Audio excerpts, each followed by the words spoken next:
Pessoal, boa tarde. Vocês acharam que ia ficar livre de mim, né? Pois nós estamos aí fazendo um videozinho para ajudar vocês nessa próxima prova. O vídeo vai ter esse tema aqui, ó. Olha aqui, ó. Ué, tá aqui, ó. Esse tema, tá certo? A Contra-Reforma. Nós vamos falar sobre a Contra-Reforma Católica, porque nós falamos da Reforma, né? A Reforma foi todo aquele movimento que começou com Lutero, né? Foi tomando, né, proporção, se alastrou pela Europa. E é claro que a Igreja Católica não ia ficar calada, né? Não ia ficar de braços cruzados, né? Ela reagiu. E a Contra-Reforma, ou também conhecida como Reforma Católica, é esse movimento de reação da Igreja Católica. A Igreja Católica reagiu imediatamente, é claro, tentando pegar Lutero. Já contei essa história para vocês, né? Excomungaram Lutero, tentaram pegar ele, né? Ele buscou se safar, conseguiu, mas depois a coisa saiu do controle da Igreja, com Calvino, com as outras reformas, os outros movimentos. A Igreja precisava reagir. Então, uma reação estrutural, uma reação, né, um conjunto de ações que a Igreja começa a adotar para reagir. Esse conjunto de ações, a Igreja organiza num concílio. Concílio é uma reunião dos grandes prelados da Igreja, das principais autoridades da Igreja, né? E esse concílio foi feito na cidade de Trento. Talvez o mais conhecido concílio da Igreja Católica é esse, é o famoso Concílio de Trento, onde a Igreja formulou as estratégias da Contra-Reforma. Esse concílio durou 18 anos, se não me engano, uma coisa longa. Não quer dizer que os padres entraram numa sala um dia e saíram 18 anos depois com as decisões, não. Foi uma série de reuniões, eventos, encontros, onde eles avaliavam o sucesso das medidas que tomavam. Medidas, às vezes, pontuais e medidas, como eu falei, estruturais. Vamos falar dessas medidas mais estruturais. A primeira coisa que eu queria dizer é o seguinte: na Contra-Reforma, a Igreja não faz uma revisão de suas práticas, de seus dogmas, em cima do que os reformistas estavam criticando. Negativo. Ela não assume nenhuma das críticas dos reformistas. Na verdade, ela reafirma enfaticamente todos os seus dogmas, reafirma todas as suas práticas. O purgatório, o celibato, o milagre da transubstanciação, todas essas coisas que foram criticadas, entre muitas outras, a Igreja então reafirmou, né? Nessa reafirmação enfática de dogmas e práticas, a gente pode dizer que esse espírito da Igreja, de reafirmar esses dogmas, de certa forma ele contribui para o desenvolvimento até de um estilo de arte, né? Tem um filósofo, um historiador da arte, chamado Weisbach, que diz que o barroco é a arte da Contra-Reforma. O estilo de arte barroco é a forma de expressão que ganhou alento com a Contra-Reforma. E se a gente pensar bem é isso, se a gente vê o barroco, né, em primeiro lugar a questão assim, de uma igreja barroca, vejamos, vamos analisar. A igreja lotada de santos e anjos, de imagens, né? Aquilo que os protestantes criticavam tanto, a idolatria, a igreja agora, muito mais do que se fazia antes na arte renascentista, que é o estilo que antecedeu ao barroco. Agora os santos e os anjos, eles estão envolvidos, né? Ocupam todos os espaços da igreja, né? O barroco é aquele estilo que tem horror ao vazio, horror vacui, que eles chamam, que é exatamente preencher todos os espaços e tal. Não só com santos e anjos, mas também com santos e anjos, que eram uma coisa que os protestantes criticavam muito da igreja, chamada idolatria. Também os protestantes faziam toda a retórica dos protestantes é que eles eram um movimento que, a despeito de ser religioso, místico, é claro, mas que haveria ali muito mais racionalidade no uso da fé, né? na forma como que as pessoas cultuariam a fé. Uma nova racionalidade, né? Que não basta a fé, mas também a razão, o conhecimento, né? A partir daí que Lutero, Calvino,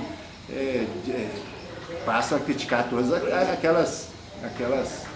aquelas tradições que considerava absolutamente anacrônicas, né? Então, se a igreja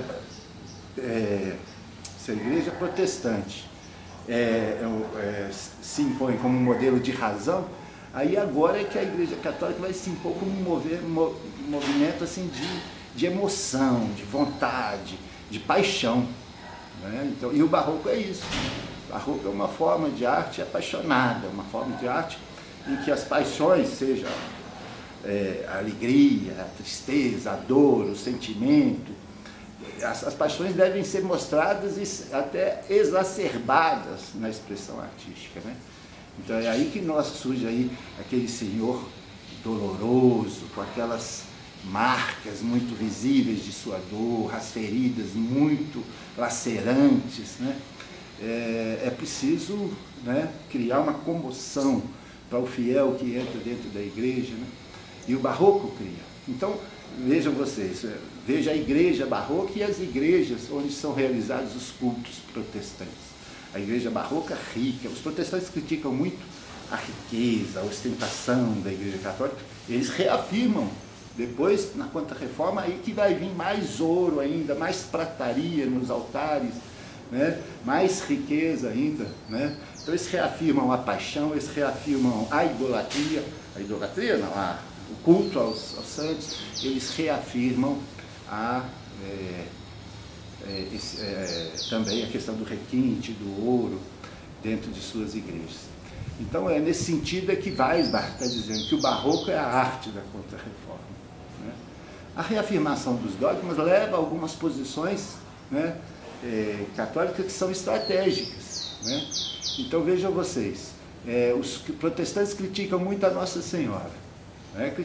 Não criticam a Nossa Senhora, eles criticam a interpretação católica que diz que a Nossa Senhora era virgem, né, na concepção, que a Nossa Senhora não teria aquele aspecto de santidade como, aliás, nenhum santo, né? Todos eles, né, só se respeitava a santidade expressa na Bíblia, daí limitar-se à única figura humana que teria esse aspecto de ser santo, Jesus Cristo, para os protestantes.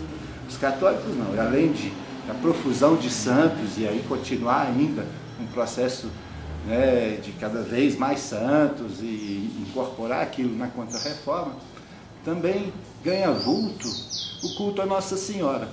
A igreja já fazia o culto a Nossa Senhora antes da Contra-Reforma, mas, no entanto, agora a Nossa Senhora vai ganhar um outro status dentro da igreja, vai ganhar outra dignidade, né? A Nossa Senhora realmente vai passar a ser, né, uma estratégia da igreja de se opor, né? Como quem diz assim, olha como eles tratam a mãe de Cristo, né?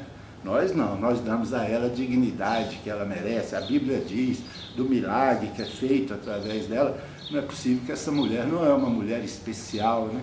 E nesse sentido é uma guerra mesmo, uma guerra ideológica, uma guerra de propaganda entre católicos e protestantes. E o barroco e as artes servem muito a esse propósito para a Igreja Católica. As procissões que os protestantes condenavam ganham agora mais força ainda, mais poder. O milagre da transubstanciação, a Eucaristia, que alguns outros protestantes aceitam, uns aceitam, outros não, aceitam em algumas condições também. Isso aí então ganha mais força ainda. Então a primeira coisa que eu queria ressaltar na Contra-Reforma é essa reafirmação dos dogmas católicos que é feito, né? Quer dizer, eles não voltam atrás 1 milímetro das suas posições. Não só dogmas, mas também práticas. Por exemplo, continuam usando o latim nas missas, proíbem as Bíblias traduzidas entre os fiéis, enfim, traduzidas para as línguas nacionais, né? Chamadas vulgatas, e segue, né? Segue no padrão que já vinha a Igreja Católica. Bom, essa é uma questão. Mas a Igreja Católica reconhece algumas coisas, apesar, não diz que reconhece, mas algumas ações da Contra-Reforma mostram que a Igreja dá uma reformulada em alguma coisa para tentar combater algumas críticas protestantes. Uma delas, por exemplo, é a criação dos seminários, né? Uma decisão na Contra-Reforma foi criar seminários para dar um embasamento, para dar condições mais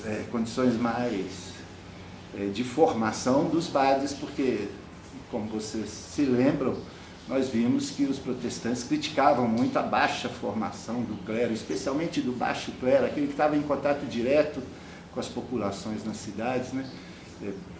Pessoas vindas de estratos também mais baixos e tal, que tinham uma baixa formação. Então agora cria-se o seminário, depois da Contra-Reforma.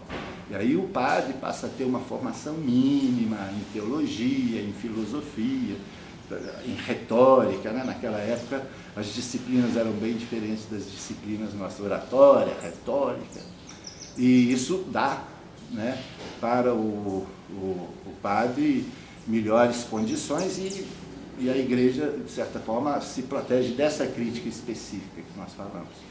Mas também tem ações de coação, a Igreja também cria ações de repressão, né?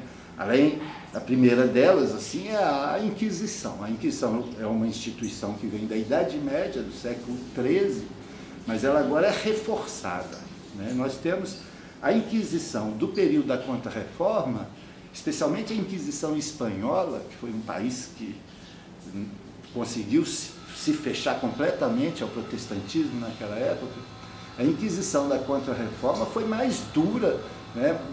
Queimou mais gente, botou mais gente na fogueira, maior volume de autos de fé, que são aquelas mortes assim no atacado, né?